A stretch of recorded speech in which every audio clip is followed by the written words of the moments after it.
After a relentless, years-long battle to reclaim her life's work, Taylor Swift has finally done the impossible. She has officially purchased the master recordings of her original albums. Yes, you heard that right. The masters of her early albums, from her 2006 debut to Reputation, which were once out of her control, are now back where they belong, in Taylor's hands. This seismic shift in the music industry didn't happen overnight. It's the culmination of a saga that's been as dramatic as any of her chart-topping songs. Let's rewind to 2019, when news broke that Taylor's former label, Big Machine Records, was sold to Scooter Braun's Ithaca Holdings. That sale included the rights to her masters, meaning Braun, someone Taylor accused of incessant, manipulative bullying, now controlled the very music that had catapulted her to superstardom. Taylor was blindsided. She claimed she was never given a fair chance to buy back her own work. The fallout was explosive. Fans rallied behind her, the industry took sides,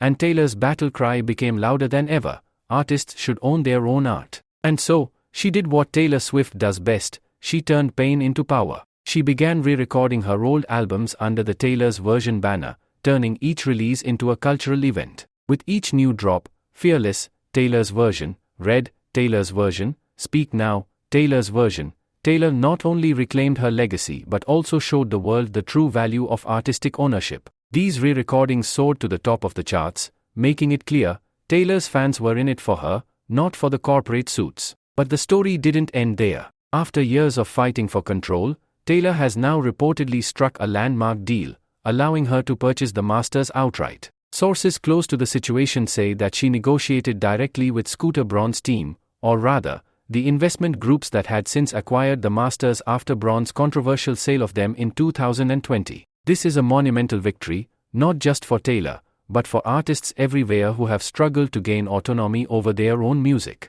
It sends a message loud and clear: persistence pays off, and no one should be forced to give up the rights to their own voice. Imagine it, the songs that defined a generation: Love Story, You Belong With Me, Blank Space, Shake It Off, finally owned by the woman who wrote them. This moment is not just about business, it's deeply personal for Taylor. It's about taking back what was hers from the very beginning and rewriting the rules of the music industry in the process. Of course, this victory also raises questions about what comes next. With the masters back in her hands, will Taylor remaster the original tracks, or will she continue to focus on her Taylor's version re-recordings?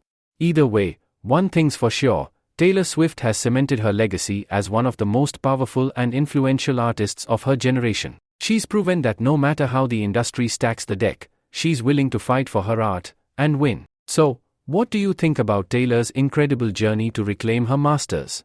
Let me know in the comments below, and don't forget to like this video and subscribe for more updates on Taylor Swift and your favorite celebrities. We'll keep you posted on the latest news in the world of music, pop culture, and beyond. Stay tuned, because if there's one thing we've learned from Taylor Swift, it's that she's always got something up her sleeve, and we'll be here to break it all down for you.